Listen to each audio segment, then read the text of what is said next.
సభ్యులు మిత్రులు వేదికపై నిరసనలో కూర్చున్న ఎలక్ట్రానిక్ మీడియా మిత్రులకి మానవ హక్కుల వేదిక తరఫున సంఘీభావం తెలుపుతున్నాం.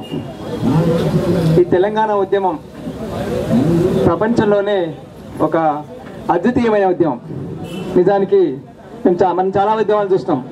రష్యన్ రెవల్యూషన్ చూస్తున్నాము, వియత్నాం విప్లవం చూస్తున్నాము, చైనా విప్లవం చూస్తున్నాము. కానీ ఇది ఒక వైవిధ్యమైన ఉద్యమం. దీంట్లో పాల్గొనే ప్రజలు ఇప్పుడు సకల జన సభని ఇప్పుడు అంటున్నాం, కానీ అసలు మొదటి నుండి కూడా సకల జనంతా పాల్గొంటున్నారు. మా వరంగల్ లాంటి ప్రాంతంలో చూస్తే ఇప్పటికీ ప్రతిరోజు చాలా మంది ఇంటి ముందట తెలంగాణ ముగ్గులు ఇస్తారు, తెలంగాణ రాస్తారు. చనిపోయిన దగ్గర ఫ్యూనరల్ ప్రొసెషన్ పోయి వచ్చుకుంటూ తెలంగాణ స్లోగన్స్ ఇచ్చుకుంటూ వస్తారు. పెళ్లిళ్ళలో అక్షంతలు వేస్తూ తెలంగాణ అంటున్నారు. చాలా ఆశ్చర్యం. అసలు మేము ఆశ్చర్యపోతున్నాం. ఎందుకు అసలు అంటే ఈ ప్రజల ఆకాంక్షలు ఎందుకు ఇంత బలంగా ఉన్నాయి ఇక్కడ అంటే, చాలా కాలంగా 60 సంవత్సరాలుగా రాజ్యాంగపరంగా ఇచ్చిన హామీలు, పెద్ద మనుషుల ఒప్పందాలు, ఇవన్నీ ఉల్లంఘన జరిగిన క్రమంలో వచ్చిన ఒక ఆకాంక్ష, అది హక్కుల ఆకాంక్ష. ఇంకా చాలా మంది ముఖ్య విషయం, అసలు ఈ తెలంగాణ అనేది ప్రత్యేకంగా ఇప్పుడు మనం అడగడం లేదు. ఇదివరకే ఉంది, హైదరాబాద్ రాష్ట్రం ఉంది, తెలంగాణ ఉంది, దాన్ని అడుగుతున్నాం మనం. ప్రత్యేకంగా మాకేదో హద్దులు నిర్ణయించి అడగడం లేదు మనం. దీన్ని కూడా ఇంకా ఈ తెలంగాణ ఉద్యమంలో అన్ని రకాల ప్రజాస్వామిక ప్రక్రియల ద్వారా ప్రజలు వాళ్ళ ఆకాంక్ష చెప్తున్నారు.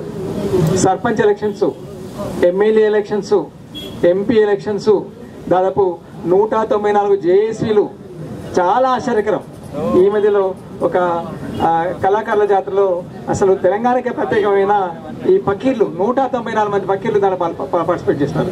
అసలు తెలంగాణకు మాత్రమే ప్రత్యేకమైన పకీర్లు వాళ్ళు తెలంగాణ కావాలంటారు. అంటే ఇంత గాఢంగా ప్రజల ఆకాంక్షలు మనకు బయటకు వస్తున్నాయి.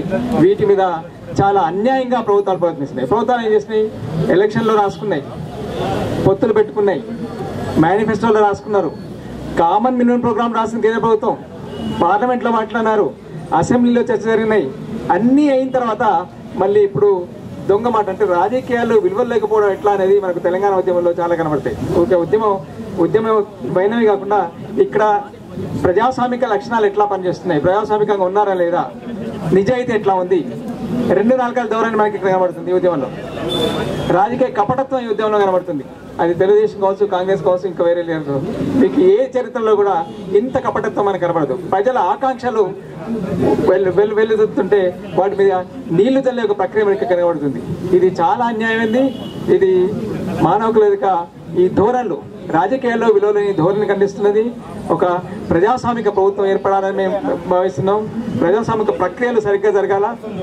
దాంట్లో భాగంగానే ఈ తెలంగాణ అంశం ఇచ్చి బిల్లు ప్రవేశపెట్టాలా. అది రాజ్యాంగబద్ధంగా ప్రజాస్వామికబద్ధంగా తెలంగాణ ఇవ్వడం తప్ప వేరే మార్గం లేదు. ఇది ప్రజల ప్రాథమిక హక్కు, తెలంగాణ ప్రజల ప్రాథమిక హక్కు. దాన్ని గౌరవించవలసిందే. అసలు దానికి వేరే ఆల్టర్నేటివ్ లేదు. సరే, ఇంకా విషయాన్ని మాట్లాడుకోండి. మీకు ఇక్కడ రక్షణ లేదా, ఆ రక్షణ గురించి మాట్లాడుకోండి. మీ ఆస్తులకు ఏమైనా ప్రొటెక్షన్స్ కావాలా, అవి మాట్లాడుకోండి. లేక మీ క్యాపిటల్ విషయంలో మాట్లాడుకోండి. అవన్నీ లేకుండా చాలా అన్యాయంగా మాట్లాడుతున్నారు. తెలంగాణ గురించి అసలు ప్రజలు కోరడం లేదట. ఎవరు అంటున్నారు? 2 జిల్లాలు మాత్రమే తెలంగాణ అంటుంది. మా వరంగల్ రమ్మనండి, మెదక్ రమ్మనండి. వరంగల్లో ఇప్పటికి చిన్నపిల్లలు నేను మనకు స్కూల్కి పోయినాను, ప్రేయర్ అయిపోయాక క్లాసు పోకుండా జై తెలంగాణ అంటారు. మామూలుగా గంట కొట్టిన తర్వాత జోవు అనుకుంటారు, స్కూల్ నుంచి వస్తుంటారు, వచ్చేప్పుడు జై తెలంగాణ.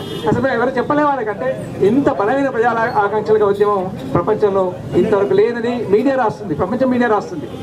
కాబట్టి దీని మీద ఆంక్షలు చెల్లే ఈ కుట్రపూర్తి వ్యవహారాన్ని మనం ఎక్స్పోజ్ చేయాలా. దీని ద్వారా మనం తెలంగాణ సాధించుకోవడమే కాదు, ఒక విలువల గల సమాజం, ప్రజాస్వామిక సమాజాన్ని మనం కోరుతున్నాం. తర్వాత ఈ తెలంగాణ ఉద్యమం ఒక తెలంగాణ గురించి జరగడం కాదు, ఈ మొత్తం అభివృద్ధి క్రమం, ఈ డెవలప్మెంట్ మోడల్ ప్రశ్నిస్తుంది. ఈ డెవలప్మెంట్ మోడల్లో ఇప్పుడు వస్తున్న డెవలప్మెంట్ మోడల్లో ఎవరి పైకి వచ్చినారు, ఎవరు కొట్టుకడించినారు, ఎవరు వెనుకపోతున్నారు, ఈ అంశాలను కూడా ప్రస్తావిస్తుంది. కాబట్టి ఈ ఉద్యమంలో ఉండే హక్కుల అంశాలు మేము సమర్థిస్తున్నాం. ప్రజలు ఎక్కడ వాళ్ళ హక్కుల కోసం పోరాటం చేసినా మానవ హక్కుల వేదిక ఆ పోరాటాన్ని బలపరుస్తుంది. అట్లాగే తెలంగాణ ఆకాంక్షలు వచ్చిన ఈ హక్కుల పోరాటాన్ని మానవ హక్కుల వేదిక సమర్థిస్తుంది. మా సంస్థకి ఈ అవకాశం ఇచ్చినందుకు ఈ టెన్జూ సంస్థకి మా వేదిక తరఫున కృతజ్ఞతలు తెలుపుతున్నాను. Thank you.